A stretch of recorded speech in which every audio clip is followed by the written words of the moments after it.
Ésaïe chapitre 45.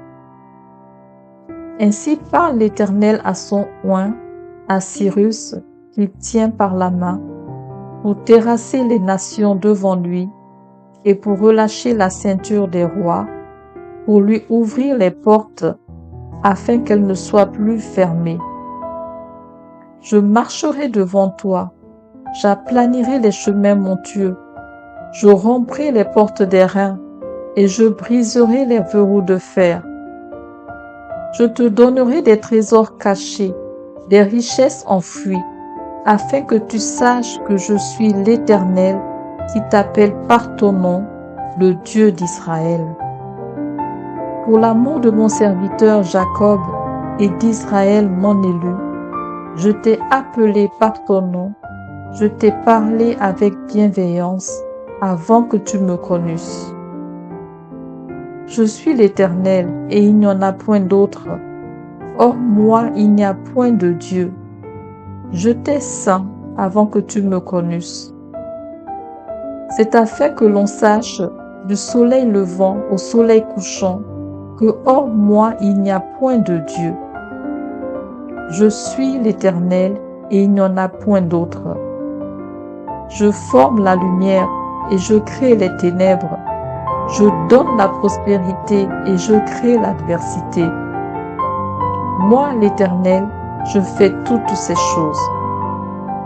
Que les cieux répandent d'en haut et que les nuées laissent couler la justice. Que la terre s'ouvre, que le salut y fructifie, et qu'il en sorte à la fois la délivrance. Moi, l'Éternel, je crée ces choses.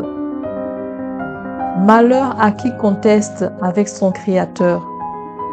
Vase parmi des vases de terre, l'argile dit-elle à celui qui la façonne, que fais-tu?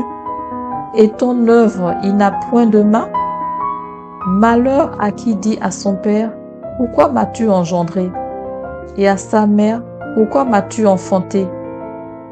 Ainsi parle l'Éternel, le Saint d'Israël et son Créateur. Veut-on me questionner sur l'avenir, me donner des ordres sur mes enfants et sur l'œuvre de mes mains? C'est moi qui ai fait la terre et qui sur elle ai créé l'homme. C'est moi, ce sont mes mains qui ont déployé les cieux, et c'est moi qui ai disposé toute leur armée. C'est moi qui ai suscité Cyrus dans ma justice, et j'aplanirai toutes ses voies. Il rebâtira ma ville et libérera mes captifs, sans rançon ni présent, dit l'Éternel des armées. Ainsi parle l'Éternel. Les gains de l'Égypte et les profits de l'Éthiopie, et ceux des Sabéens et la taille élevée, passeront chez toi et seront à toi. Ces peuples marcheront à ta suite, ils passeront enchaînés, ils se prosterneront devant toi et te diront en suppliant, c'est auprès de toi seulement que se trouve Dieu, et il n'y a point d'autre Dieu que lui. Mais tu es un Dieu qui te cache, Dieu d'Israël, Sauveur. Ils sont tous honteux et confus, ils s'en vont tous avec ignominie, les fabricateurs d'idoles. C'est par l'Éternel qu'Israël obtient le salut, un salut éternel. Vous ne serez ni honteux ni confus jusque dans l'éternité. Car ainsi parle l'Éternel, le Créateur des cieux, le seul Dieu qui a formé la terre, qui l'a faite et qui l'a affermie, qui l'a créée pour qu'elle ne fût pas déserte, qui l'a formée pour qu'elle fût habitée. Je suis l'Éternel, et il n'y en a point d'autre. Je n'ai point parlé en cachette, dans un lieu ténébreux de la terre. Je n'ai point dit à la postérité de Jacob, cherchez-moi vainement.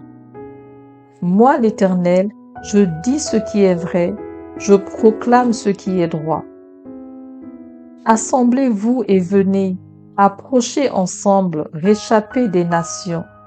Ils n'ont point d'intelligence, ceux qui portent leur idole de bois et qui invoquent un Dieu incapable de sauver. Déclarez-le et faites-les venir, qu'ils prennent conseil les uns des autres.